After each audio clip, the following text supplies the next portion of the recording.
Welcome to Dialectic. This week's episode is with Josh Wolfe, co-founder and managing partner of Lux Capital. Lux is a venture capital firm focused on investing in the future of science and technology and helping bring things from the outer edges of what's possible into reality. Josh's seemingly infinite areas of interest and multi-year history of speaking and writing alongside investing make him a hard person to pin down in one conversation. That said, I made an attempt to cover conversations that I think are representative of who he is and how he approaches his life's work. That starts with stories. Josh is an incredible storyteller and is a strong believer that stories and belief play a crucial role in bringing the future forward. We interrogate the patterns that occur across domains in creative rebels, from scientists to entrepreneurs to artists. And we talk about the confidence and sometimes arrogance that shows up in these people who assert new realities. Josh is also a strong patriot and thinks a lot about where we are relative to the rest of the world in terms of science and technology, as well as the institutions on the educational side and otherwise that are pushing us forward.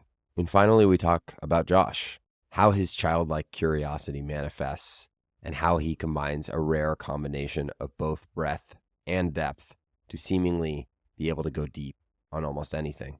He is someone who is simply obsessed with finding the new and getting it right before others. And then he reflects on some of the ways that he has evolved over the years, in some part thanks to some of the closest people in his life. Josh is an invigorating person to spend time with.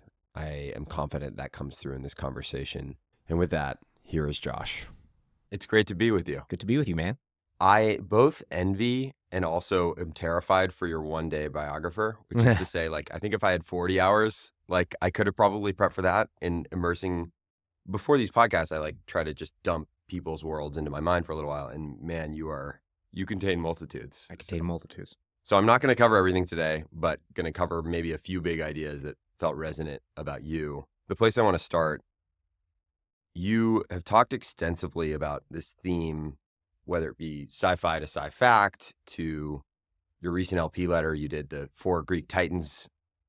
There's this, I found an old tweet, you were inspired to do HIV research in high school because of the film and the band played on. Yes. And then you've quoted Benjamin Franklin, if you would persuade, appeal to interest, not to reason. Yes. And so 2 of the biggest themes in your life to me seem to be this interplay between science and stories. Yes. And I'd love to hear you talk about the way you think those connect and why they matter together. That's a great question. Yes, I first of all believe that everybody should be watching copious amounts of TV and reading tons of graphic novels and comic books. And all of those things arguably are like the condensed compression algorithm of either one or thousands of people that are basically scripting something. So you think about all of the effort, energy, money, creativity that goes into a single Game of Thrones episode. And so that's on one end of the spectrum. And then at the other end of the spectrum, you have a single comedian who has no budget and is just riffing on the realities of life. But I find that people that are conjuring these fictions are shaping us. So our stories shape us, we shape our stories, and it's sort of this endless cycle. You can make the argument that everything is a remix, that we're constantly taking stuff from the past, we're recombining it, and we are narrative creatures. We are storytelling animals, and it is the way that we process things. I think it was Einstein that said that the reason that time exists is so that everything doesn't happen all at once. But A happens, then B happens, and it causes C and D, and then it goes back, and sometimes there's a fork in the road, and then there's a conflict, and then there's the hero's journey. And so all of those things are sort of timeless, and they are all stories. And I always say that technologies can change, and markets can change, and governments can change, and leaders can change, but human nature is a constant, literally going back to the Pleistocene in our evolutionary past. And it's the same thing. In fact, there was a startup that we funded. It was recently on deathbed, in its final days. And miraculously, the CEO and the founder ended up, and we had committed financing, but I said, you need to find an external lead and we'll be all in. And he ended up doing it and exceeded his fundraising target. And it was darkest before the dawn, and he did it. And we're all amazing. We pulled a rabbit out of the hat. This was incredible. And then what happens next? Arguably, the predictable Shakespearean drama that there's some internal coup. Now they've got capital, they've got resources, and 2 people are you got to go. And he's but I was focused all on external financing. And they're yes, but you weren't focused on the company. And so I had to calm everybody by saying this is par for the course. This is what happens. This is human nature. This is conflict. So I deeply believe that the more stories you consume, whether they are through lived experience or through fiction, I actually think it doesn't matter. If you've seen a shit ton of movies and you've read a bunch of fiction and you've read lots of graphic novels, you have scenarios that I think can guide you. And there's extraordinary wisdom in all of these things, from Shakespeare to Westworld. The opening scene of Westworld, I was just having a philosophical debate with one of my partners when the guest arrives and he looks at the host with this sort of squinty-eyed skepticism, and she intuits what he wants to ask and says, go ahead, you want to ask, so ask. And he says, are you real? And she responds, well, if you can't tell, does it matter? And this is the feeling that I have right now in this current moment of AI, which was predicted by, I don't know when that first episode was, 5-6 years ago? Yeah, at least. And I just find that you can get so much inspiration from fiction. We've started companies based on fictions that didn't exist, that became real. We've backed founders who were inspired by fictions. I mean, Palmer Luckey and Anduril, arguably, and I ended up introducing him to Robert Downey Jr., but was inspired by Tony Stark. He wanted to be Tony Stark. He even started growing the goatee, to do it. And Anduril has become this extraordinary success, not because of that, but I believe deeply in the power of narratives to inspire people, to guide them. And by the way, religions, those are stories. There's some people that subscribe to the canon of Christianity or Judaism or Islam. And there's other people that subscribe to the canon of Marvel Universe and Star Wars. I don't personally see a difference between them, but they can be equally inspiring. There are certainly technologists, maybe this has changed in recent years, and there's more appreciation for the storytelling piece, in part due to people like Elon. But there's also a view that says, yeah, what people believe in the culture side of it and storytelling matters if you're looking at the super zoomed in 1 to 5 year, maybe even 10-year time horizon. But if you zoom out, we just have to invent the future. Technology and science will be distributed. Like, it doesn't necessarily really matter. Do you think there's merit to that? Do you think that's naive? One cut on this might be nuclear as an example, or some of the supersonic jet stuff. There's this sort of view amongst many really smart people that, like, if you invent something, it's inevitable. And the counter view would be, actually, the stories matter a whole lot and they determine which timeline we go on. Where do you kind of sit in that? I think it's both, in that I believe deeply in the first part that there are directional arrows of progress. There are certain inevitabilities of technology, and you don't know necessarily who the entrepreneur is going to be or who the company is going to be or when it's going to happen, if it's going to be in 2 weeks or 2 months or 2 years or 2 decades. But there is an inevitability. So you take nuclear as an example. There is an inevitability of mankind's march through energy density. We went from carbohydrates, which were diffuse and disperse, not a lot of energy density, large fields of fuel that people would effectively burn, wood. Then you went to hydrocarbons. We discover oil and natural gas, and you crack those bonds, and an exothermic reaction releases heat. You can boil water, you spin turbines, you produce electricity. And then you go to uranium, which is arguably today the densest form of energy. And that march from carbohydrates to hydrocarbons to uranium, from burning wood to burning fossil fuels to releasing the power of the atom, is a directional arrow of progress. Now, people have to believe, because we broke the atom in 1903, 1904, discovered the atom rather. Thanks to a variety of bad immigration policies, we ended up with Einstein here, bad immigration policies from Germany, to put it politely. And we ended up developing the bomb here and splitting the atom. And that made us a global superpower, and arguably gave us 104 nuclear reactors and 103 nuclear subs that are going around the world. And that has declined in part because the story has declined. And the story declined in part culturally. In 1979, just to spend a few moments on nuclear, you had 3 Mile Island, which was an accident. Nobody died. There was no real radiation release, but people were freaked out. At the same time that you had a movie, The China Syndrome. So that's in the cultural zeitgeist, and people are primed, and they're like, oh my God, this is horrible. This is a nuclear disaster. And at the same time, you have the conflation of nuclear power and nuclear war.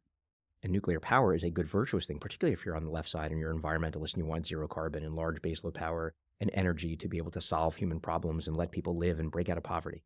Nuclear war is a terrible thing. And so you have my mother's generation of musicians like Neil Young and Joni Mitchell and James Taylor that literally have a concert in 1979, no nukes. And everybody was just like, no nukes, not just for war, but like for power. Right. And so I actually think that set it back. But that was a cultural zeitgeist. That was artists and musicians leading a charge, movie and Hollywood leading a charge that resulted in what you could argue is a rising cost of capital. People wouldn't fund this stuff. People didn't want to work on it. It was socially taboo. And now that's starting to change. In the past 5 years, you have beautiful models that are promoting nuclear, like Isabel. And and I was like, where did she come from? Is she paid by like the Nuclear Energy Institute? Were they smart enough to actually hire like an attractive influencer? And that is just changing the zeitgeist of younger people.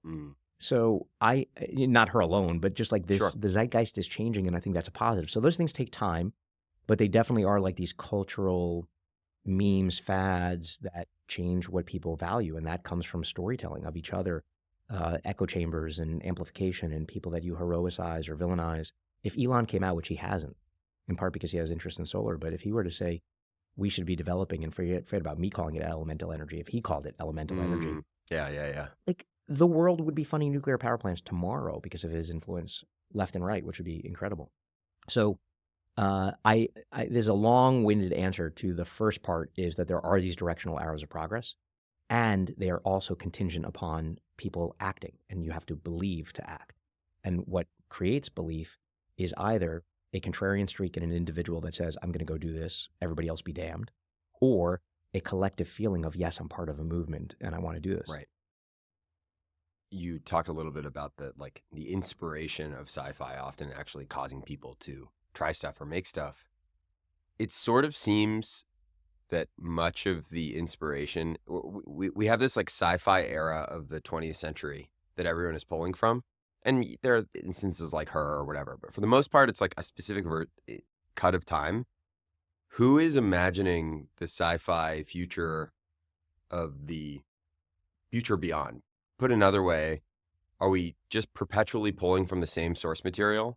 And to what extent do we need people to imagine where we're going to be in 50 years, 100 years? Well, remember, on the one hand, the same source material are the same stories told through different stages and different characters, right? So, Joseph Campbell's Hero of the Journey, Shakespeare, the stages change, the costumes change, the characters change, but it's the same stories. So there's these timeless aspects of that, of conflict, of jealousy, of envy, of love, of betrayal, of camaraderie, of alliances formed against the powerful. Like, those are constants.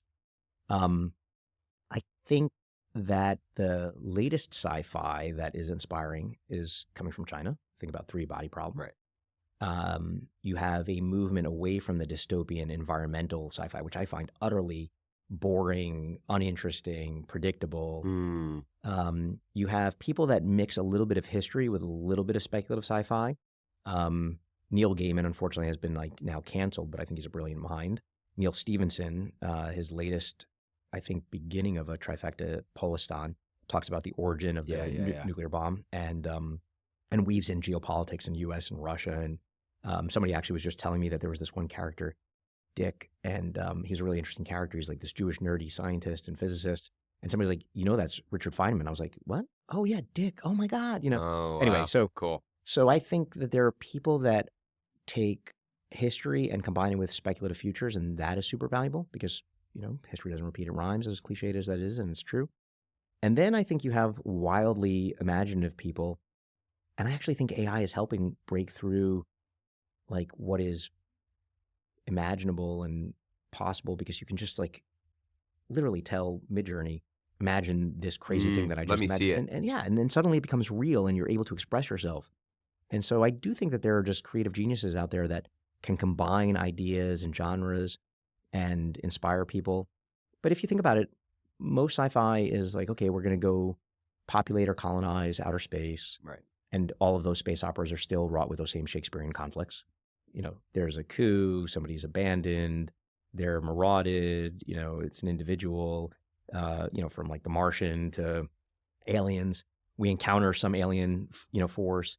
In some cases, like, what was it, District 9, they're metaphors for Apartheid or whatever, yeah. And in other cases, it's just, H.R. Geiger representation of an alien that literally we're going to encounter in outer space. Then you've got the people that I think do the near-term prognostications, like, was it Charles Brooker from Black Mirror? Who I think is just brilliant, because those have presaged social implications of the technologies that we're inventing. And that to me is always interesting, that Kevin Kelly, the founder of Wired, who I think is one of the great philosophers of technology, was like, the key question is not to ask what happens when one technology exists. You can sort of predict how somebody might use it. The key question is what happens when everybody has that thing. Of course. And so I think that people that are able to sort of imagine those speculative things are really interesting. There was a recent short film that I actually thought was really good. It wasn't sci-fi so much, but I don't even know where or how I discovered it. It might have even been me querying ChatGPT or Anthropic, and it came up with like a recommendation. But it was like a 20-25 minute film about a writer's room, and I think they called it Writer's Doom or something like that. But the premise was that they had to imagine an AI future, and you had all these 5 different personalities that really did a thoughtful treatise on how AI was likely to develop and going towards superintelligence, and it was done in a scripted way. I could have read, one of these long essays, Leopold or whatever, but this was like a beautiful 20-minute human drama in dialogue, almost Aaron Sorkin West Wing like. Yes. That just made it hit. So I'm optimistic of our creative class ever more accessible. And by the way, globally, because now their ideas can be translated as Three Body Problem was. And I think the people that write sci-fi, if we saw a genre of Chinese sci-fi, I'd actually be worried because they're going to be defining the future. So we want to attract talent here to build our companies, but we also want to attract the sci-fi authors here to write the future that we want to live in. Yeah, I mean, you think about the way Elon is like literally aesthetically copying iRobot too, or the OpenAI her stuff. I think there's all the ideological stuff you talked about, and then you also just have like a wide set of entrepreneurs blatantly copying the aesthetic of this stuff, which to me maybe is further indication of the influence. And maybe part of the challenge today is that, like, to your point, so much of it is pessimistic, or people almost have an antagonistic so many creatives have an antagonistic relationship to AI. Like, this stuff is really, I think, important for us to imagine. Totally. Creatives, by the way, as though we're all creative, but like the class of people that are aghast at AI copying. I mean, I feel very strongly, I make my kids watch the Kirby, I think it's now an hour-long thing that came out, updated a year ago. Everything is a Remix. Have you seen this? No. It's spectacular. It covers 4 parts, I think. Movies. It's like a YouTube series? Yeah. Yeah, I know of this. I haven't seen it. Outstanding. Movies, music. And the thing, there are multiple moments where you're listening to a Beatles riff on the section about music. And you're like, oh yeah, I love the song.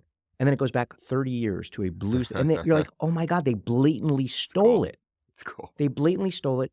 This poor African-American guy in the South made that riff, and nobody knows his name. Wow. His family never got paid money, all of that kind of stuff, right? I guess that's not cool, but it's profound. Right. Like, Tarantino, all these incredible scenes. You're like, oh yeah, that came from like the Japanese filmmaker. Kurosawa. Exactly. Yeah. And you're like, what? And like literally to the framing and the rectangular symmetry. And so there's all these examples of movies, music, fashion that he literally, his thesis was everything is a remix. So creatives today that are like, I created that. No, you are the sum total of all the inspirations and all the visual influences that you saw consciously or unconsciously, the emotions that were tied to those moments. And sometimes people are aware of it, sometimes they aren't. There's a new Lady Gaga song that aired, I think, at the Grammys, and my kids were watching it. And there's a hook in there that I recognize that they don't know from, if you ever saw Donnie Darko. Yeah. Okay, so there's a Mad, Mad World. Yeah. And then there's the remix of it. And she literally took the hook from that. And I really, like, this song was assembled by probably 4 different hooks. I happen to identify that one. My kids have no idea. That's awesome. But they're like, this is an original creative work. I'm like, no, it's a derivative work. So everything is derivative. Yep. And the artist today, like if you took Picasso, you look at the 4 different styles that he had, from like trying to do realist pictures of, fruit and portraits, to his abstract, cubism, to what became this defining style of Picasso. Like, he just ingested everything and copied, and then iterated and mutated, just like evolution does, just like our genes do. There's copy, mutate, amplify, selection, and the function of selection is much of science too, I would assume, takes that shape. All science is. I mean, there's, at least in science, there's a culture that says you have to have a long list of references of prior art, right?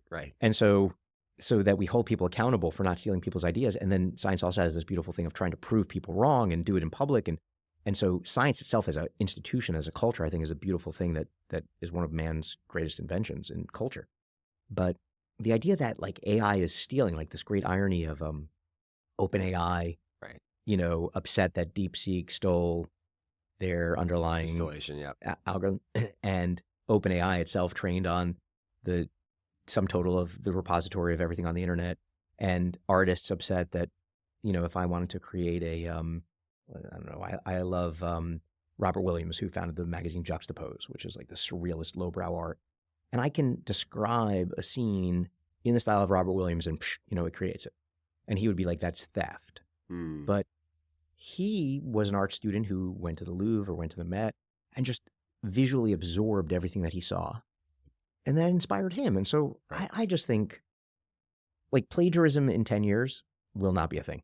Yeah. The idea of like original work of art, you won't know if it was 5 people that worked on it. You won't know if it was 2 people in a machine. You won't know if it was just insane prompting.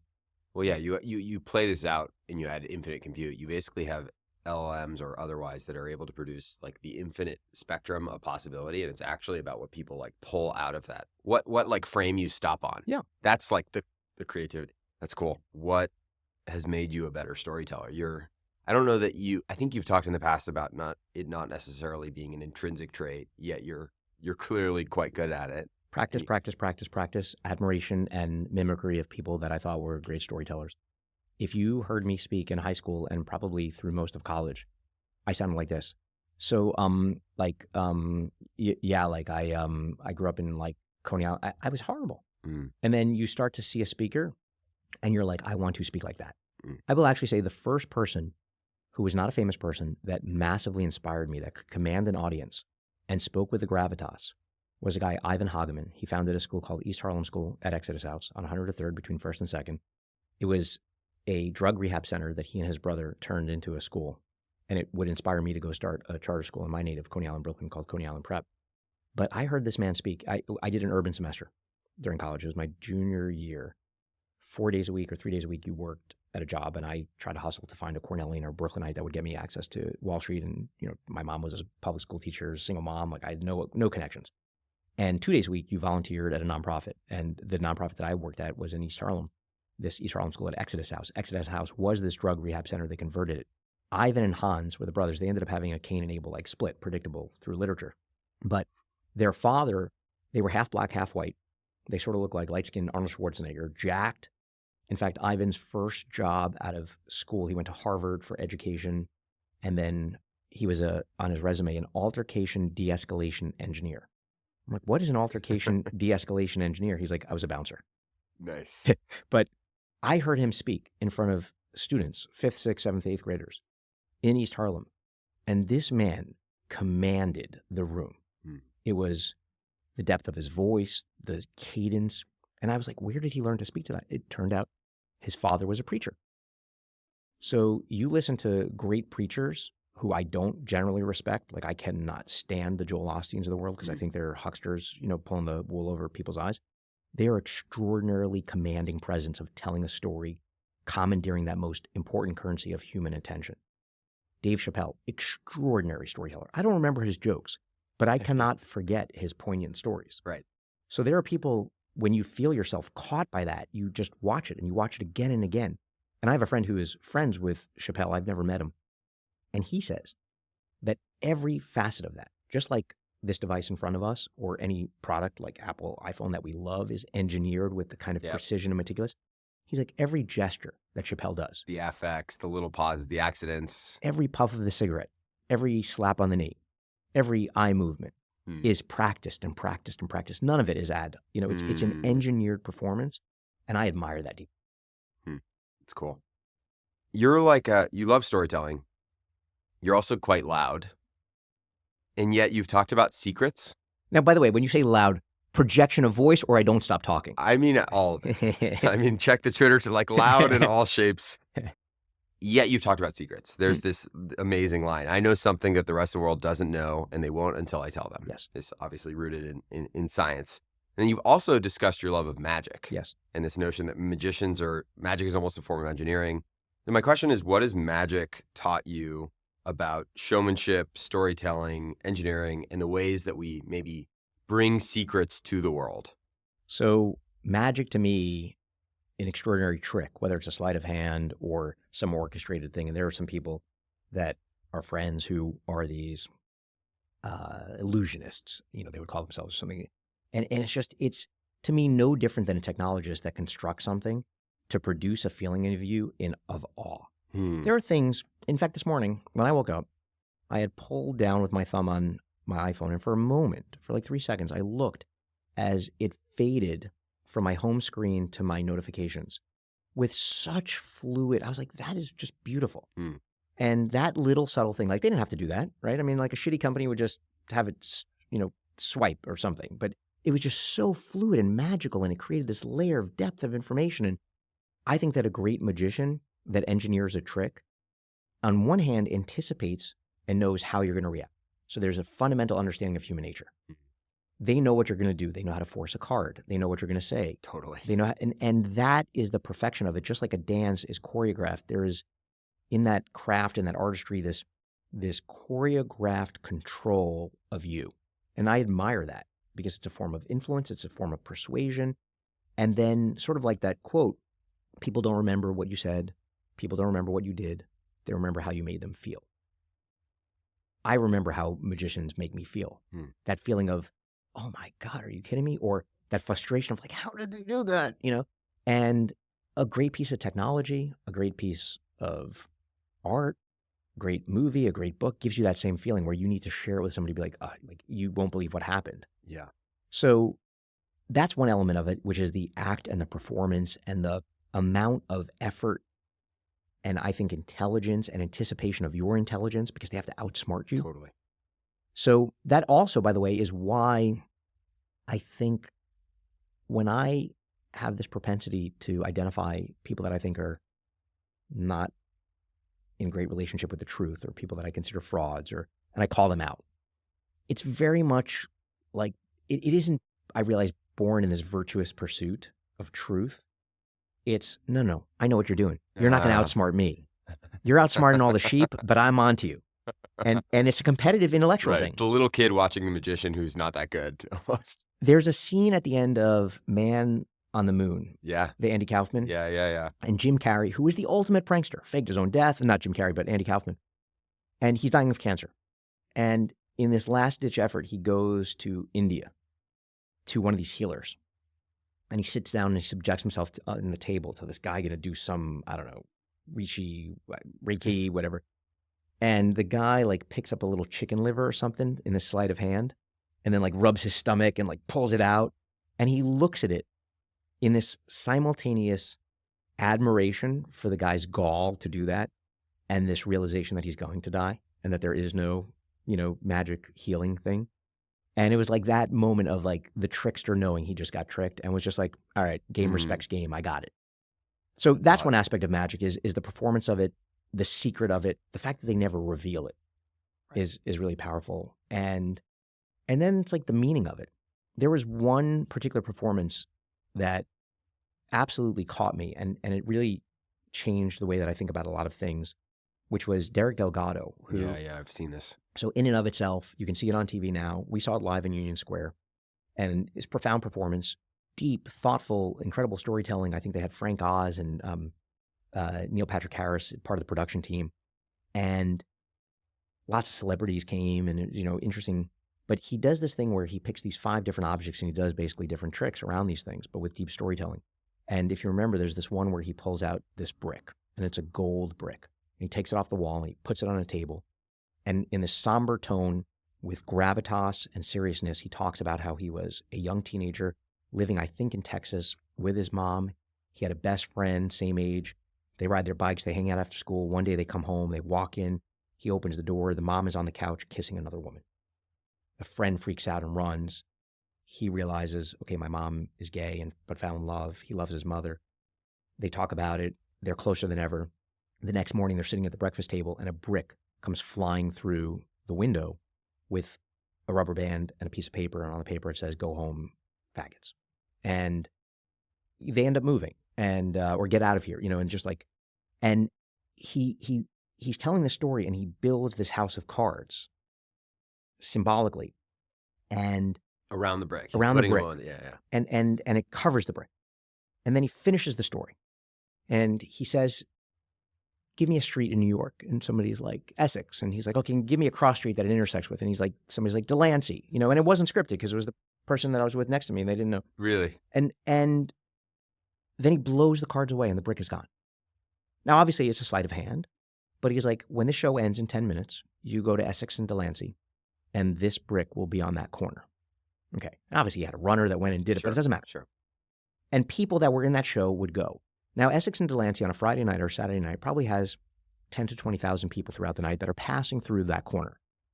And on the corner is this gold brick next to a garbage can, and you can go and you can see it. And people are taking pictures of it and posting it to Instagram or whatever. 99.9% of people that experience that brick have no idea what it is. But the people that were in that show that heard the story and what it meant to this man. It had meaning.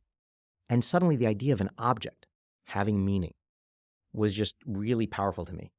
You know, a piece of fabric that is like, I don't know, irrelevant to me might be deeply meaningful to you because it was your grandmother's, you know, that she carried with her from a war or something. And so thinking about the stories, because they're effectively what they are, that go into a physical object, that the only reason why it has a valence of significance is because of a story that you know, is super powerful. Yeah, it's exciting to imagine a world where more people trying to bring science and technology into the world take some of these things seriously. You think about the old Steve Jobs stuff. He's pulling the iPod Nano out of his pocket. It's the magician. He is the ultimate magician. Right. But by the way, he had such care, and whether this was powerful or not, that it didn't just care about what it looked like or felt like in your hand, but his attention to detail inside the stuff that you never saw. Yeah. It's something I always tell my kids, right? Which is like, how you do anything is how you do everything. And those little details matter. Belief has been a big part of your life. And you've talked about, obviously, chips on shoulders, put chips in pockets. You've talked about how that's been so important for you. I'm curious whose belief has been most empowering for you in your life, maybe outside of, you talked a lot about Bill Conway of Carlisle. So maybe you can talk about him, but maybe broadly, who else's belief has been empowering to you? Well, the three probably most important ones that I have spent the most time with, my mother. You know, I witnessed other parents that were preoccupied. My own father was not present in my life, but my mother believed in me deeply, and almost to my wife's chagrin, because she was raised differently with parents that loved her deeply, but did not dote on her the way that my mother did as a single mom, only child. But my mother was like, you are destined for greatness. You know, and I literally believed as a young kid, like I had ESP or could like move stuff with my mind. Right. Like, I don't know if you did too, or like, but I believed I was like this special kid. And so we try to do that with our kids, not to the point that they're so like solipsistic and egotistical, but to make them feel super special. My wife, I mean, is probably the most important person that believes in me.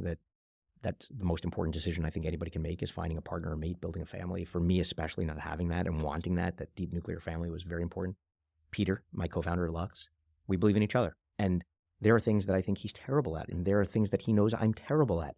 But the things that I think he's exceptional about, that feeling of trust, I call it art, that you admire somebody, you respect them, you trust them, but you effectively believe in them. That to me is super important. Bill Conway, I have talked about publicly, but this was truly a super wealthy and powerful person that whatever the circumstances of that day decided yes and believed.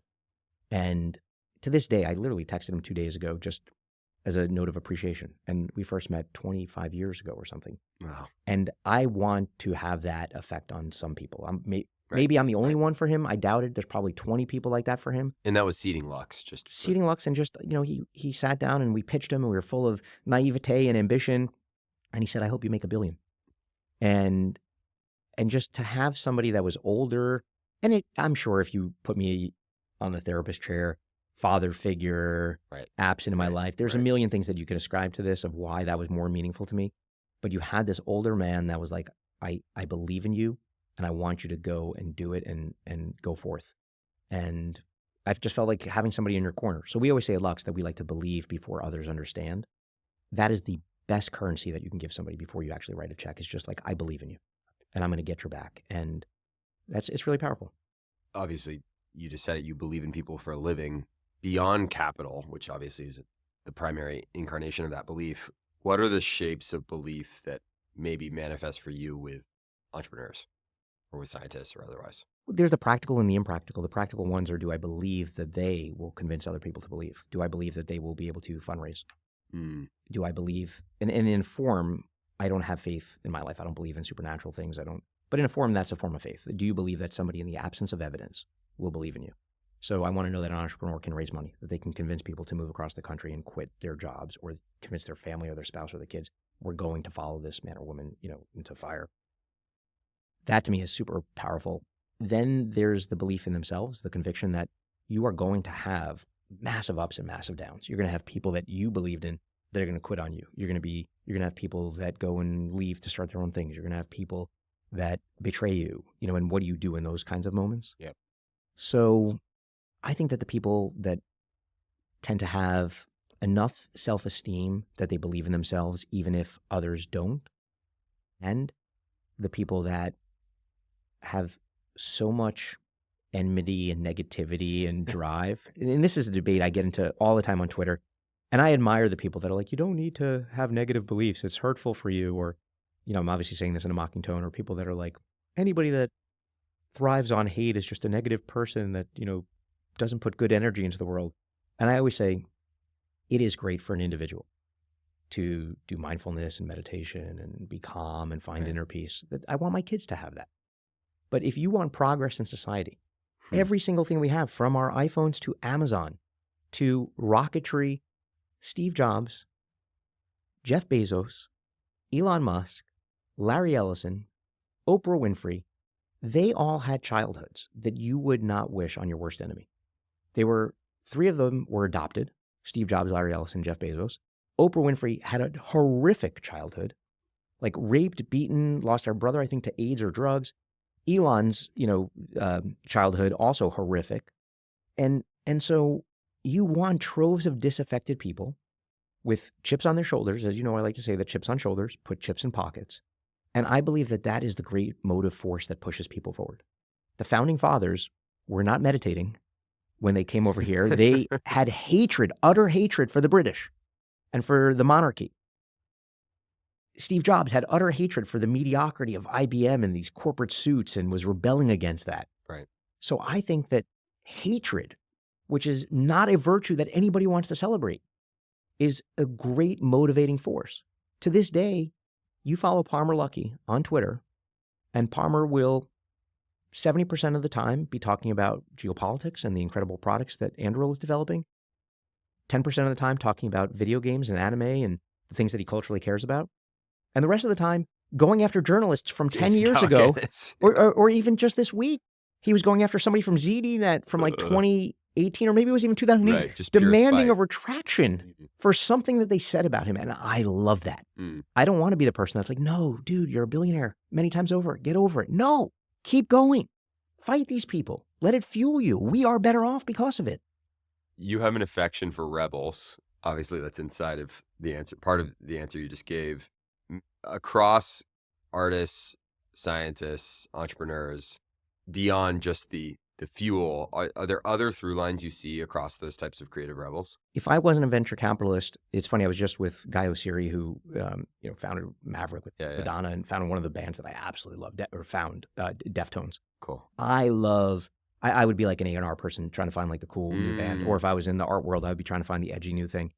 It requires an understanding of what the consensus is and a desire that maybe you wish that you were part of the consensus and you were part of the popular crowd, but recognizing that you either can't be or maybe you don't want to be, you're going to go and tack differently, and you're going to find the thing that everybody else and you're doing it maybe because of the intrinsic aesthetic value to you, but more likely, when I'm intellectually honest, it's because of the status I get when I am right.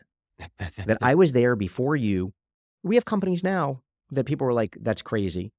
And now, we invested in them in $50, $60 million valuations. There's an actual way to quantify this. And now they're being coveted at $6 billion valuations. That is a feeling that says, I was right and you didn't see it. And now you're going to pay the price for that. And so I like that. It's a slightly spiteful, competitive kind of thing. Yep. But it's the same thing when you discover the band or the artist or the author or the TV show or the thing that nobody else has discovered. You get social status by being the person that was the tastemaker that discovered that thing. And so that is driven out of, I believe, a vainglorious, ego-driven pursuit of status by finding the thing that other people are eventually going to come around to. The restaurant, the fashion brand, whatever it is. And the comfort of saying, I'm okay breaking away from the herd. Yep. And so I admire that in entrepreneurs. And by the way, we have entrepreneurs that come in here that are great technologists, They're good people.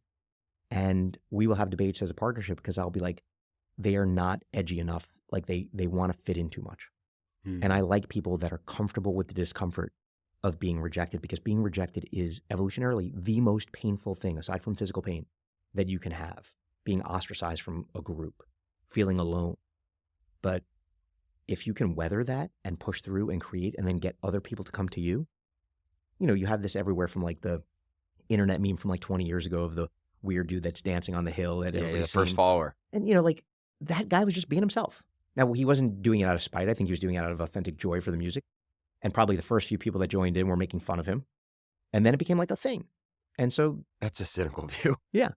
The first follower could have been the ultimate believer and advocate too. But they could have been. But my view is that they were probably just like Fair. being silly. Fair. And they're like, wait a second, and this is actually sort of cool. And then That's boom, funny.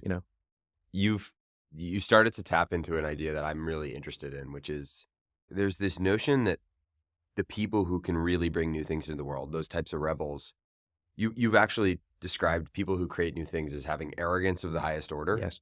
And so there's this radical ability to assert new reality. Part of that is not fitting in with the crowd. But you've also been critical of the hero narratives and the great man of history, and you've been super critical of people like Elon.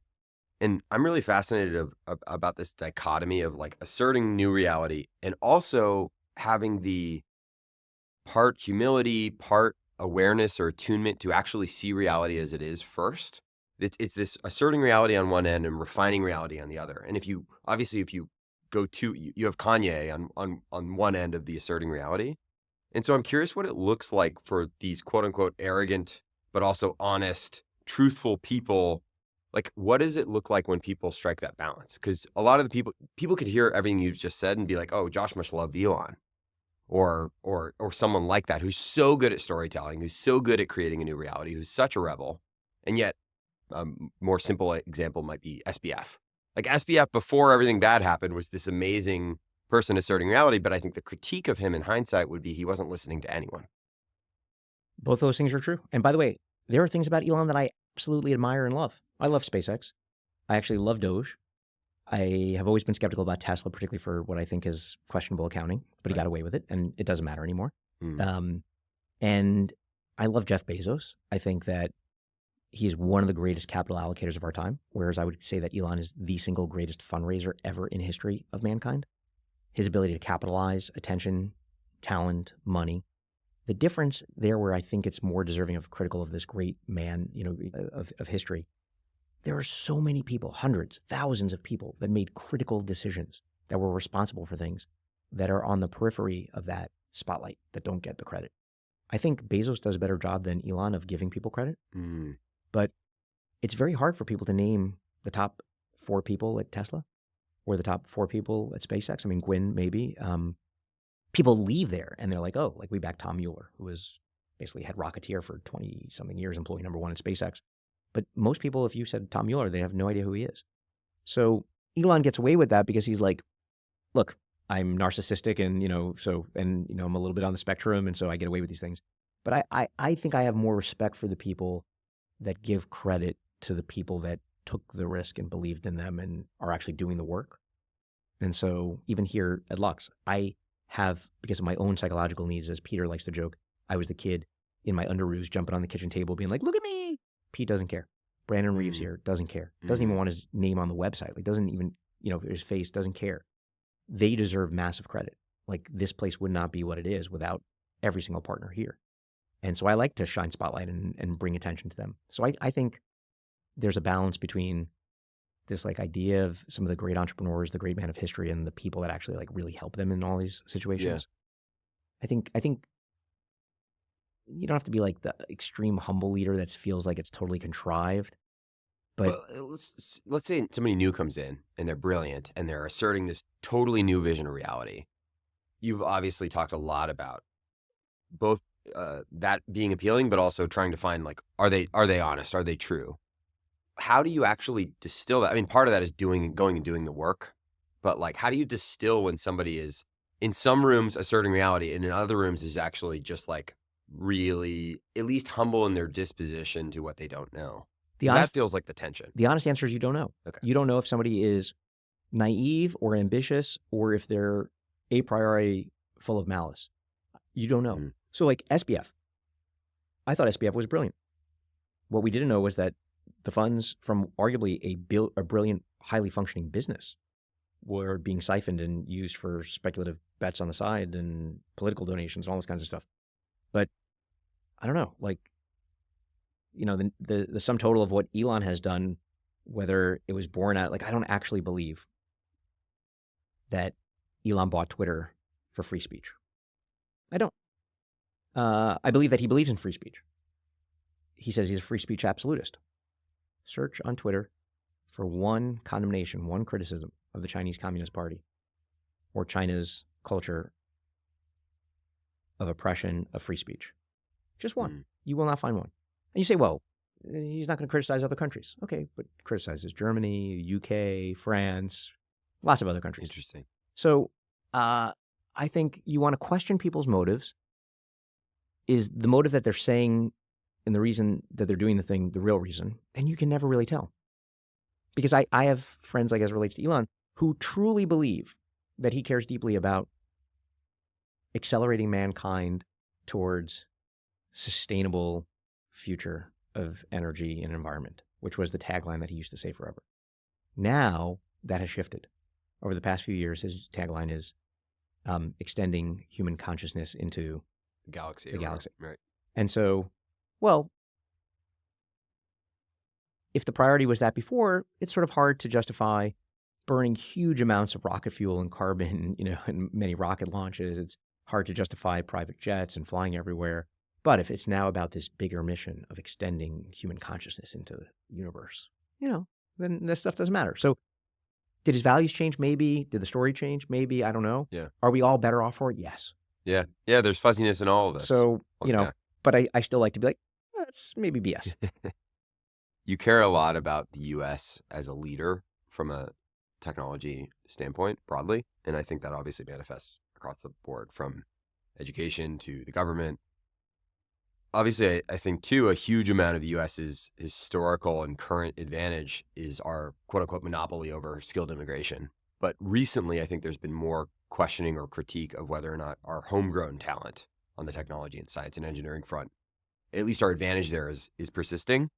And I think there's maybe a broad feeling that for many, doing science is like behind some kind of wall or academic hurdle or something like that. And so I'm curious how you think about, one, why we don't have more scientists, what it would look like for more young people to either do science or at least have a scientific approach, and like how do you actually bolster the next 50 years of American exceptionalism on that front? Short answer to the last question is cultures get what they celebrate. I think for 20 years, in part because we had an extraordinary boom economy, maybe you can argue since the mid-'80s, declining interest rates, rising stock markets, increasing wealth, even though there was wealth disparity, and people were celebrating celebrities. And you would ask somebody what they wanted to be, and they would say rich or an influencer or famous or whatever. And that's a cynical answer, obviously, but those were innocent answers. And in the 50s and 60s, people were like, I want to be an astronaut or I want to be a Nobel Prize winner. China is doing the right thing in the content that they're feeding their kids around STEM, around achievement, around breakthroughs, because that is what makes individuals distinguished, and that is what makes countries distinguished and gives a form of soft power. So I believe that it is a cultural celebration. Elon is a great cultural figure for that. Jeff Bezos is a great cultural the figure for that. The space race amongst billionaires that the left media will chastise and say, these are just guys with their rockets and these phallic pursuits. No, it's like ridiculous. It's like this is amazing that we have a private space sector competing, and they're both American companies in Blue Origin and SpaceX. It's amazing. We want that here. It's amazing that most of the AI competition here, whether it's Elon and Grok or Sam and OpenAI or Dario and Anthropic, it's amazing. Like, I don't know how much value is going to be destroyed by some of those companies. I actually would not bet against Elon there, but OpenAI, who knows? But we all benefit from that. Every week, new models are coming out and consumers are getting better. And so that is, I think, an amazing... Is one reason that's not celebrated, perhaps, that regular people feel like they're not benefiting from those things you just mentioned, AI, rockets, these types of things? I think people increasingly do feel they're benefiting from AI. They have magic capabilities at their fingers. Now, if they wanted to go into marketing or ad copy or, all these kind of historic white collar jobs, even like thinking about being lawyers or in some cases doctors, you ought to be thinking twice about some of those things, because where do you truly have the opportunity to be distinguished and indispensable? But I think it's different this time, those dangerous words to say, because I do feel like there's a democratization of the access to this stuff. For $20 a month, you get access to all the world's information. You'll be able to conjure everything that you might want, from images to videos to text, is pretty profound. And that's just going to keep getting cheaper and cheaper. So I do believe that that is an inspiration, that people see that there's massive wealth being created, that there's, I just need a time to think about what everybody wants to do today. They all want to go work at AI companies in some capacity. They want to. So that to me is a positive. And I think, going back to your question, what creates that is what we celebrate as a culture. I don't see the AI companies being as demonized yet. Of course it'll come, because, it's the powerless or C or somebody, like picking fights with billionaires, Bernie Sanders and whatever, but they're irrelevant. I mean, those people create nothing. They just try to take capital and poorly redistribute it. And I grew up like center left my entire life, but I believe deeply that we should be celebrating our entrepreneurs and the people that are creating these extraordinary things that democratize access for everybody. Doesn't that, just to pause for 2 seconds here, does that disposition from capital and technology create some of the, one of the reasons it feels, and granted, I think it's worth acknowledging that maybe science and technology, at least culturally, are in two kind of different buckets. Science is more lumped in academia. Technology is more the AI software type stuff. Sure. But I almost wonder if that division is part of the reason why, more broadly, scientists or technologists aren't celebrated as the type of person you want to be, at least holistically. Does that make sense? Yeah. I think we need, go back to where we started the conversation on stories. You need more shows like For All Mankind. You need, I don't think a lot of people watch *Halt and Catch Fire*, but you need more mainstream shows that celebrate the hero's journey in science and technology. Right. Women in science and minorities in science. And you are right that scientists generally you think of as like introverted people in a lab, toiling away, and like nerds and not cool. And technologists, maybe they are a little bit cooler. You see them at parties and they're being invited to stuff, and they have more money, and the scientists are, wallowing away, like writing for grants. But I think that celebrating the culture of both of those is really important. And we had a wake-up call, in part because of geopolitics in the 50s with Sputnik and the space race. And it galvanized a lot of people, just like people wanted to join the military after 9/11. And suddenly we're like, this global war on terror. And I think people see a resurgence of this, whether it's Russia, Ukraine, whether it's Israel, Gaza, whether it's China, Taiwan, whatever the conflicts that are near or soon to be. I think that is actually inspiring people. And culture and the media we consume and produce influences that. So I think we need more content, more shows, more celebrities hanging out with scientists and technologists and celebrating them and being like, oh my God, this is amazing. As a backdrop, if you just look at the numbers today, and these in part should be a wake-up call, 50% of all undergraduates in AI coming from China. China is graduating 1 out of every 2 AI undergrad.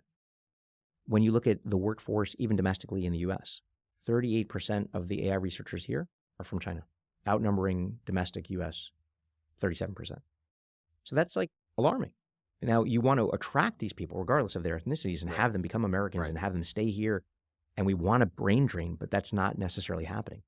The number of international students, we used to have 23% of international students that came to American shores to work at our universities and learn. And I would be stapling H-1B visas to them and making them stay here and giving them jobs and discouraging them from going back, and in fact, encouraging their families to come back. Because one of the great leverage that China has is, okay, you go here, you go to Princeton or Stanford or MIT or Harvard, you get your PhD. But if you don't come back, at some point, your family's going to have some problems. And they hold them hostage in a way.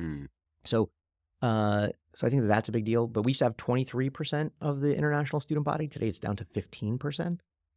And so those trend lines should be a wake-up call to people. And those people are our policymakers and our politicians. And amongst all the waste that is being highlighted and potential fraud that's being highlighted by DOGE, if I were in charge today of the NIH, I wouldn't be shutting down all these grants. I would dictate, you probably can't do it on age discrimination, but that it's people that are in their first year of PhD programs or people effectively that are under 30, because I think the average age of grant recipients today is something like 60 or 61. Wow. So Wow. it is young, naive, ambitious people, the very people that we back, right? That are constantly saying like, why not? Or why does that exist? Or that sucks. I want to fix it. And giving them the gusto to go and do that, as opposed to funding people incrementally and conservatively because they're esteemed and, got these political credentials and, tenure. Like, no, you want people that are massively driven. That would be the big change I would have to ignite. Like the fact that people are complaining about people being in the government right now or in Doge that are like 19 years, like, yes. Right. That's partly cultural. Part of it is maybe an institution problem, which Yes. is to say Sclerotic either we don't have enough of them or they're yes. too. Do you think, I mean, you're involved with Santa Fe Institute as an example. You founded a charter school. Is one critique from maybe a slightly more left-minded person would be that some of the institutions being so wrapped up, or frankly, technologists being wrapped up in commercial endeavors complicates some of this. Do we need more nonprofit or academic shaped institutions that are pushing things this direction? Is the root problem that so many of the core academic institutions are corrupt or otherwise? Like, how do you think about that part of maybe the educational stack, or how do you get people more bought in? How do you get more young people to actually want to work in government? I think there's a binary classification between the existing systems, the incumbents that are basically comfortable. Go back to like the chip on your shoulder or the complacency. Right. And so traditional public schools in New York City, of which I was a product, of which my mother was a public school teacher teaching special ed kids, you have a system that ensures that a teacher that after 3 years gets tenure and they can't be fired, you have removed a competitive drive from these people. You have given them a monopoly on their job. Charter schools are public schools. But the difference is, congratulations, you have a charter and you can operate, but if you fail and your kids are underperforming and the parents revolt, you lose your charter. So suddenly you can fail. You need to have systems that are allowed to fail. If you have a monopoly, whether it is the NIH or USAID or a public school system, you have a single teacher at the front of the room with an asymmetry of 30 or 40 kids in an overcrowded classroom, and they have a monopoly and they cannot be fired. Right. You want people that can be fired because if you can be fired, you are highly motivated to be competitive. So you want systems that are highly competitive. That is why we have SpaceX and Blue Origin, and they're outcompeting NASA in some things because they are highly competitive. And so you want systems that are competitive. Coney Island Prep, the charter school that I founded 15 years ago and have been chair of for 15 years, is my last year. It's been an amazing experience. Growing up in Coney Island, kids wanted to be rappers and ball players. That's what I grew up on. I grew up on hip hop and basketball. The odds of being either are infinitely low. And every time that like Puff Daddy or Jay-Z, well, he wasn't actually as bad, but Russell Simmons would come to town and be like, keep it real. That was a euphemism for maintain the status quo and buy my stuff, be a consumer. And what we did was flip the script and said, no, you're going to be a producer. You're going to produce content, science, writing. You're going to be somebody that is producing something that is valuable to the rest of society. And we're going to change the heroes that you have, and you're going to celebrate different people. And so that was really important. Very high expectations, strip them of having to, compete over wearing Air Jordans, and everybody's got a uniform and high expectations. And when you enter in kindergarten there, you are entering class of 2035, not kindergarten. There's an expectation that you are going to college. And for 80% of these people, they are the first to attend college in their family. In a family of 4 that's making less than $30,000. It's insane. Go to the other side, Santa Fe Institute. There, it's run by a guy, David Krakauer, who to me is like the ultimate rebel scientist. He is so irreverent and has so many ideas, but he loves to attract outside the box thinkers. And the beautiful thing about SFI, the Santa Fe Institute, is you get somebody that's an earthquake seismologist and somebody that's an expert in like algorithms for markets, and they're able to connect and be like, oh my God, there's a power law distribution of these quakes in the market that follow the quakes in Ecuador or something, and they find these interesting parallels. Somebody is an ant specialist in the behavior of ants and how mathematically ants with no understanding of math perfectly align with 180-degree distance their food source and where they put their dead. Wow. And so there's all these interesting phenomenons, and you get these multidisciplinary people that are these sort of freaks and geeks, irreverent, might not fit into a traditional institution, and you put them together, and it's like a Avengers sort of legion of science. And so I love being in those kinds of cultures, and they're highly competitive. Scientists love, particularly young, ambitious scientists, to rip down the old guard. That's what you're trying to do. Right. Same thing with musicians. Like, Right. my kids don't want to listen to my music. I mean, they do, but they're defined by their own music and their genres. And Yes. so it's the same thing with all these fields, and you just want competition and the space to let them grow. It seems like that would be simplest possible explanation of where we've gone wrong in a lot of the bureaucratic, institutionalized government or academic stuff is just simply we have lost the survival of the fittest. We have like allowed those things to calcify. And there are plenty of new consequences that come when you have competition, but like those are, I think, when I was thinking of when you're talking about the monopolistic academic or educational system, is it's similar to when you have a bad monopoly in the private sector. You have bad products that are produced, and you actually, yeah. I mean, look, the first time, my wife and I are both, again, left, center, left. The first time you have to go to the passport office or the post office or the DMV, you like pretty much are destined to become a Republican if you're like logical. You're like, what is going on with the system? Right. Why are there not 4 different competing passport offices fighting to be the fastest, most efficient, cheaper, and best? Yeah. The first time Uber came out and you had a monopoly that it was taking on with the Taxi and Limousine Commission and taxis, you're like, this is so much better. I don't have to jump out into the street and put my hand up and hope that because I'm the wrong skin color, they're not going to pick me up. And like, I just press a button, they come. Like, there's just a better way. And you want the better ways to be like, we're never going back to that way. And the only way to beat that way is to destroy a monopoly. And the only way to destroy a monopoly is with competition. And the way you get competition is by having these institutional imperatives with people that are highly motivated, chips on their shoulders, freedom, capital, rules that let them go and compete and fail. We have a little bit of time left. And so I want to turn to some questions about you. The first thing, I've described you before to people as like this baffling combination of wisdom and like almost like childishness or childlikeness. It's this unbelievable fervor and curiosity and energy. There's a Whole Earth catalog / Steve Jobs line, stay hungry, stay foolish, which I feel like you really embody. And so I'm curious how you, one, where you get your energy, and 2, how you bring such a beginner's mindset to so many contexts, despite being so accomplished and prolific. I think it is just entirely intellectually competitive. And at times it does me great disservice because I piss people off. They think I'm a jerk. They think I'm a dick. They think I'm an asshole. And many times I am. But I like to be right. And I like to be intellectually competitive. I am almost always asking when I finish a meeting with somebody, what are you reading? What are you binge watching? What are you sort of inspired by? And I get recommendations. Now, most of the time somebody's like, oh, I just read this book, and I can tell a lot about somebody. If they're like, oh, I just read the Steve Jobs, Walter Isaacson, boring. Not because it's Walter Isaacson or Steve Jobs, but it's just like everybody's read that. But if somebody's like, oh, I was just reading this book from like the 1940s that somebody gave me about, like that is interesting. Right. Because you're going off the beaten path. You're comfortable breaking from the herd. You're not reading the New York Times bestseller list. When I read the papers, and I read something like 25, 30 papers in the morning, I'm skimming through. Front page, irrelevant. It's what everybody knows. C22, where the editor has basically said, oh, this isn't really worth the news that's fit to print. And I'm like, oh, that's interesting. That's a story that nobody has seen yet. That's inspiring. My wife loves top 40 music. I can't stand pop songs. I want the weird, edgy stuff. Yep. Hacks and Cloak, Mars Volta, Deftones, people that maybe there's 200 listeners or 2,000 listeners, but I find my tribe, if I go see them in concert, but otherwise, like nobody's listening to my stuff. So I like finding that, and it's entirely not by some virtuous pursuit of truth and interest. It is entirely intellectually competitive. I want to know something that you don't know so that I provoke in you a response of like, holy shit, he's smart. It's entirely driven by a vainglorious, now self-aware pursuit of status by being intellectually competitive and knowing something that somebody else doesn't know. And when I find out that somebody knows something that I don't know, I have this deep, almost obsessive insecurity that I need to rectify that and get smart on that as quick as possible. In what we do on a daily basis, I am encountering scientists all the time, and they come in and they talk about this particular biological pathway, or they're talking about this thing in material science for space. And, I'm like, oh shit, I don't know about that. I need to learn.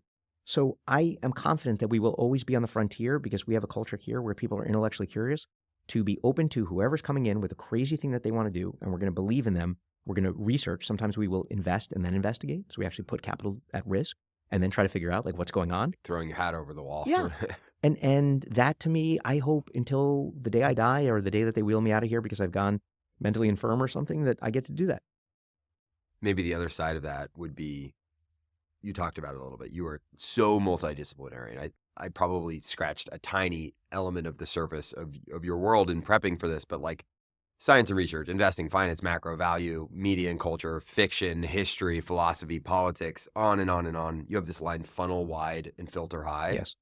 You talked about that a little bit, a nice incarnation of the explore, exploit function. You've also said, I want to be able to converse about everything. That's clear. I don't have to focus.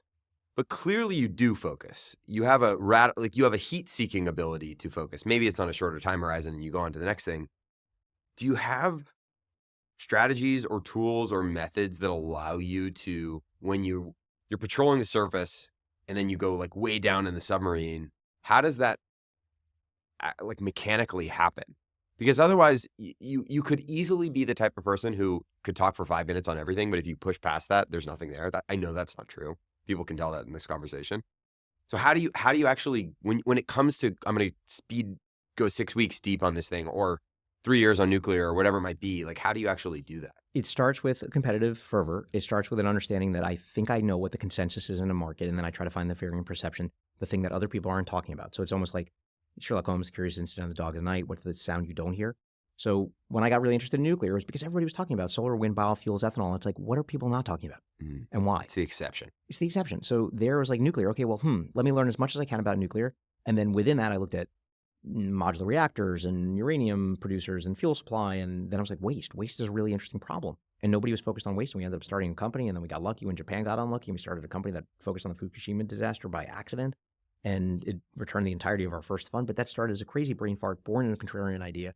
I went super deep, went to conferences, talked to probably 350 people over the course of a year and a half. And old guard people, young guard people, people that were discouraging me. So, that I just love doing. I love going down a rabbit hole, but it generally is for a short stint of time that I get smart enough. And I learned this from one of our lead partners, Larry Bach. He's like, every scientist you talk to, you need to learn enough so that the next scientist you talk to, you know a little bit from what the last person talked to you, but they're sort of in their own silo. So they may not know what that last science. So if you can take a little bit, then it's sort of like Charlie Munger would say, like, you want to reach into the other person's discipline and then suddenly like, holy shit, how do you know about this? So like Alex Wilchko spent his entire life, PhD, under Bob Dutta, who trained under Richard Axel, who won the Nobel Prize for olfaction, does a company, starts it, sells Twitter, it does another company, goes to Google Research, Google Brain, starts the digital olfaction group. Basically, can we create Shazam for smell? Right. By the time serendipity happened, that I'm on another board with a guy, Dave Shankine at Google Ventures, on cutting edge thing for CRISPR delivery called ARA, I share this thesis. I'm looking for somebody that like knows how to digitize smell and reproduce it. Like that's a directional arrow of progress. It's an inevitability. What are we missing? Is it the sensors? Is it the hardware? Is it the chemical recombinatorial? Is it the map of smells and odors? And he's like, you got to talk to this guy, Alex Wilchko. Totally random and serendipitous. And I meet Alex, and he's like, holy shit, I have never met anybody that knows as much about the space. And this is a guy who's obsessive about it, you know? And but part of that is also that it's so niche. Like you maybe weren't that much of an expert on it, but you had done so much more work than the incremental person. But I did work in part because I was motivated by that feeling that I have of either becoming an expert or versed enough when I think that other people aren't. Right. So like geopolitics, everybody's like, oh, everybody's an armchair, geopolitical expert about the thing of the day, right? Which most people are, right? It's like you get smart, you learn something, and you're posting on Twitter. Yep. A lot of people, by the way, talk about like the Murray Gell-Mann, the Gell-Mann amnesia effect. Yeah. He's, part of it, one of the founding parts of Santa Fe Institute, discovered the quark, wrote an incredible book, The Quark and the Jaguar. And he was famous for the idea that, let's say there's something on the front page, about like physics, or for him, particle theory, subatomic particles, and you read this thing on New York Times or Wall Street Journal or whatever. You're like, what a piece of crap. Like, these guys know nothing. Then you turn the page. You forget that they know nothing, but now you're reading about like war and media, and you're like, oh, that's interesting, and so we all do it, right? Yeah. There's an element of that, but I am competitively driven to figure out what are other people not talking about and get smart enough. So geopolitically, everybody's talking about Ukraine, Russia. Everybody's talking about Israel, Gaza. Everybody's talking about China, Taiwan. What are people not talking about? Sahel and Maghreb in Africa. How do I come across that? Maybe there's a small article in The Economist. Maybe I was at a Council of Foreign Relations event and somebody mentioned this. They say, hey, there's a lot of violent extremists that were coming from Afghanistan or Syria, and they're going to Mali and Sudan and Niger and Chad. I'm like, oh, that's interesting, but nobody's really talking about it. So the thing that people aren't talking about, just like the band, just like that piece of art, just like the neighborhood, just like the new restaurant, is the thing that piques my interest. It makes it easier to focus in some sense by subtraction. Because the investment that I'm going to make in getting smart about that is likely to yield social currency to me. So I go deep and learn everything I can about the Sahel and Maghreb, and then I put it into a story, and I start telling that story. And so now I have an idea, and when I talk to people that are experts, that are AFRICOM, military folks, or former diplomats, and I'm like, look, this is an area that to me is one terror event projected into Europe away from becoming our next Afghanistan. I watch their reaction, and they're like, yeah, I agree. I'm like, okay, interesting. I have an interesting thesis. And you've got Russian mercenaries on the ground. They're like, yeah. And you've got Chinese infrastructure plays for telecom and water and roads and dependency. And then you have violent Islamic extremists that are coming in and they're like, yeah. And I'm like, okay. So like in science, you put some of these theses out there. Well, that's not actually right. It's actually this region that's the problem or something. And you correct your thesis. And then the next time I tell it, it gets better. And so it's storytelling combined with a competitive pursuit of having a thesis that other people don't have. Most recently, I was inspired by the fact that everybody, I felt 2 years ago, was racing because of the low cost of capital, which I always say the cost of capital is like a tractor beam for the future. When the cost of capital is really low, 1%, 2% interest rates, it's like a 20-year far out ideas that become these 20-month frenzied projects. And Elon has an ability to lower the cost of capital in anything he does. But on average, like most people are like, oh, we can do Hyperloop and we're going to build space elevators and we're going. Okay. So I'm looking and saying everybody's going from SaaS into deep tech. And we've been here sort of in the wilderness alone, right? And everybody's coming. What are people not talking about? So I'm like, okay, well, low interest rates, everybody's funding growth. When you think about a financial statement, you've got CapEx, you've got growth and maintenance. Maintenance, that's really unsexy. Nobody's talking about maintenance. And so suddenly I go deep on this idea of maintenance. And I'm like, wait a second, this is logical. If I'm a CFO or the board and I'm thinking about capital allocation for a company, all of a sudden I'm not thinking about how do I spend more money if the cost of capital rises. Well, why would the cost of capital rise? You've got a de-risking or a pivot away from China and more domestic onshoring. You have a slightly more jingoistic new administration. You have a lot of purported dry powder that maybe is actually quote unquote wet because people are under reserve. There's a lot of reasons that the cost of capital would rise. So if the cost of capital rises, the incremental decision that a big company is making outside of AI and for CapEx is not going to be for growth. It's going to be for how do we maintain our existing systems. And then I go and I start sharing that with people and different disciplines. In military, you talk to Sam Paparo, who's the head of Indo-PACOM, and he'll say, my 69 Camaro, properly maintained, will blow your 2024 Tesla out of the water. And the same thing is true in military systems. We spend 20, 30% on operations and maintenance. So I'm like, there's no company today that's really focused on high-tech surveillance, sensors, robotics, automation for maintaining these big systems. And so that's how theses develop. I try to find like the weak signal, construct it into a narrative, test that narrative, refine it, and then we go deploy capital. You're obsessed with sort of like illuminating the darker parts of the field of view. I think so. Sense. And apropos, fiat lux, let there be light. Right. I'm a strong believer that genius and dysfunction are like two sides of the same coin. Are there deficiencies or dysfunctions, at least in the way you viewed them previously, that you have leaned more into over the years or that you wish you had leaned into earlier? Yes. And this is sort of in that mindfulness meditation thing for the individual. I am highly emotional, highly vengeful and vindictive. It is not a great virtue of a personality that I would want my kids to model in many aspects. And thankfully, I have counterparts in both my wife, Lauren, and my co-founder, Peter, that have the antithesis kind of personality. So it's a balancing thing. If I was alone, I'd probably be more self-destructive in that way. So I think having a partner that is a yin and yang to balance out the positivity and negativity is one thing. The single most important thing that I wish I would have learned, which I only learned less than a decade ago through family therapy, is the idea of CBT or DBT, cognitive behavioral therapy or dialectic behavior therapy, which I can condense down all the money and the time that we spent into a few things. When somebody is upset, whether it's my daughter, or son, my wife, a partner, a CEO, the worst thing you can do is debate them on why what they're feeling is ridiculous to feel. My daughter's upset because she can't get her shoe on when she was 3 or something. I'm like, what are you doing? Just like, get your damn shoe on. We got to go, yelling at her. My wife would say, I'd be like, what do you mean? These things that lead to fights and conflicts. A CEO upset or a CTO upset about their CEO, and invalidating an emotion, all it does is add fuel to the fire and them feeling like they don't understand. Yeah, calm down. You're freaking out. Worst thing you could say. So I learned if my daughter's upset, I can say, I completely understand and can see you're really upset in a sincere way. Not, I can see you're really upset, right? Which is totally different.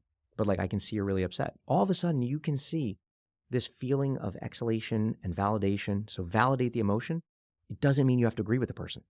So I can say, I can see you're really upset and you can't punch your sister in the face, And the second thing is never say but. People learn this from improv to inspire creativity. The second you say but, you invalidate everything that came before. Jackson, I love you, but, right. and people in relationships say that, Josh, I love you. But the second you say but, you invalidate and you're basically presaging that you're about to be critical. And so if you just change that to an and of, I love you. And what you did made me feel like people are more receptive to it. Yep.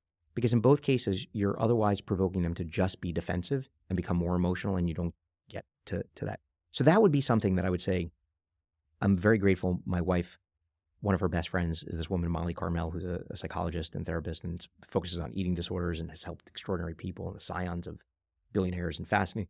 And she really helped us with this as a family and has become like an integral part of like reducing the dysfunction of dysregulated people that are highly emotional. My wife and I are both alpha people. My kids are all alpha people. And so that has made us just a way tighter, more loving, more understanding family. We're imperfect at times, but it's just like that is something I wish everybody would learn. I wish that we would teach it in schools. It doesn't take any of the ambition or intensity out of your pursuit of wanting to be competitive, but it makes you more effective. And I learned that my daughter doesn't walk into a room and a CEO doesn't walk into a room and one of my partners doesn't walk into a room thinking, you know what? I really want to say something really stupid and piss everybody off right now with horrible consequences. No, you suddenly become empathetic to say they don't have the skills to walk into the situation and regulate their emotions and be effective. So that is the biggest thing I wish that I would have learned earlier. And in some sense, that allows you to lean more into being who you are, assuming you have that scaffolding or those guardrails. You seem to be someone who cares a lot about control, although you've talked also about maybe getting into surfing and some of the zen there. But you're obsessed with imagining failure. You're obsessed with sort of maximizing outcomes and information. Like, what is your current relationship? / have you eased up on that in any way, or have you loosened your grip on control in any way? I don't think so. My kids, my wife say you're still a control freak. So I believe I tell myself the story that some of these physical pursuits, like surfing or jujitsu, that there's things that you literally can't control. Right. And there's a poetic, romantic aspect of it that I'm self-aware of. And it is true. Like, you versus the ocean wins every time. Mm-hmm. But you learn techniques and how to be calm, and you end up being better. And by the way, it's the same thing in jujitsu where I try to use strength and force and I lose every time. Yeah. And then you learn technique and how to be calm and you wait. And okay. And so and in both of those cases, it feels very different than basketball, which I love. Basketball, I feel like through repetition, the basket is not moving. Your defender's going to change all the time. Right. Your teammates are going to change. The situation's going to change. Opportunity to pass or shoot or defend, whatever. But I feel like every time I surf, the waves are different. The water conditions are different. You might be on a different board. Every time you fight in jiu-jitsu, it's the same sort of thing in that it's just different every time. So that, at least... Life's closer to surfing than basketball, I think. I think so. Yeah. And yeah, you also are not going to have a risk other than heart attack, maybe, of dying in basketball. But I would say those two pursuits physically are the closest that I can get to meditation because I cannot really sit still. Right. But if you accept the premise that anxiety is nervousness or forecasting or simulating, but sort of emotional distress about the future and wanting a sense of control about the future. Right. And depression is feeling the exact same thing about a different time, which is the past. People are upset. They're stuck in something. They can't get out of it. They feel regret. But they're basically, two different temporal extremes, anxiety in the future and depression in the past. To be in the moment is you're not thinking about the future or the past. And so in surfing, you're don't die, catch a wave. And in jiu-jitsu, you're don't get submitted. The stakes being high actually helps you settle into it. So I think in those cases, now I also think that I am emotionally or intellectually aware of where that comes from. And again, this is a story of my life and a story that I tell myself. And, you can go to the Ted Chiang story of, story of our lives. Yeah. Or story of your life, I should say. My mother was entirely well-intentioned. She was and is an extraordinarily loving mother and an incredible model for me of being a mom who sacrificed everything for me. When I was 8, August 28th, 1986, there was a knock on the door and there were 2 detectives and they were coming to take me to my dad. My mother did not prepare me for this. She knew what was happening, but I think she couldn't, I don't know, she couldn't. And so for me, there's a moment that I've processed through therapy of leaving my apartment and walking down the hall with these 2 strangers and going to see my father who I hadn't seen in 6 years or whatever. To me, my world got pulled out from under me. So this pursuit of control to me in a little t trauma psychological sense is very rooted in the world can change in a second. And failure comes from a failure to imagine failure is my psychological protective mechanism of trying to avoid the pain, the stress, the panic of like what could happen. And so if I'm constantly thinking about all this bad shit that can happen, which is itself this act of sort of negative creativity, then I can be emotionally prepared. Right. Right. And I try not to project that onto my kids. I try to do it as a practical thing, but to them, they know another quote from me, which is that it's better to have it and not need it than need it and not have it. So an umbrella, an extra sweater, some money, extra credit card, toothbrush, whatever. Right. Just make sure you have it. What's the most important thing you learned from your mom? High expectations, selflessness. She used to always say when I was younger, as I think probably every parent does, you won't understand until you have kids. You know why I do this or whatever. I say those things to some of my kids now. I've got 3, 15, 12, and 9. And I understand what they don't understand because I didn't understand it when my mother understood it. And eventually they will. But I think that's it. And to me, the single most important asset, the single most important thing that I have in my life is my nuclear family. And I worry that because I didn't have that growing up and I have it now, that my kids might take it for granted. So we talk a lot about my childhood. But yeah, that to me is the most important thing I learned from my mother is the selflessness of her sacrifice for me, truly. And you can't understand that until you become a parent, that you go from, being basically focused on yourself to suddenly like, I would throw myself in front of a bus for this little alien that is just puking and pooping on you. My last question, you've talked about, I think you briefly mentioned earlier, both your wife and your partner, Peter, on the business are optimists, maybe slightly to your cynicism. Where have they swayed you most on the optimistic front? Both of them say the same thing to me often, which is like, why do you need to pick up a fight with that person? They're like, what do you gain? Like, what, Pete will always say, like, what are you solving for? And Lauren will always say, like, how does that benefit you or us? And oftentimes they're right. But I would say there's some aspect of me that thrives on conflicts and confrontation, and neither of them need that at all. Pete is a total peacemaker. Pete will go into a room. Pete is the number one person that if we have a conflict at a company, we will send in to fix. Right. Because he truly can understand people. He can empathize with them. When we have conflicts internally, and it is a superpower of his. And I think Lauren is the same way. She has an extraordinary intuition of people and understanding. We'll be watching a TV show, and I don't think I'm autistic in this, but I'll be like, I don't understand. She's like, how do you not understand what's going on between those two people? And so that is probably the thing that I've learned from them is, like, you don't need to pick a fight with everybody. And a combination of my friends growing up, we all chided each other. Brooklyn was a tough place. Like, I don't know. I thrive on conflict, but they've tempered that. Has your ability to trust people evolved as a result of either of those relationships? No, I think I still expect, and that is frankly having a good balance, because I think Pete's default thing is trust them, and if they let you down, okay. My protective mechanism is assume the worst, and if I can't figure out your agenda, then I'm really distrusting. If I can understand what drives and motivates you, and I think I at least have a model, a framework, a narrative for what is driving you, then I feel comfortable. Okay, I know I said last question. One more.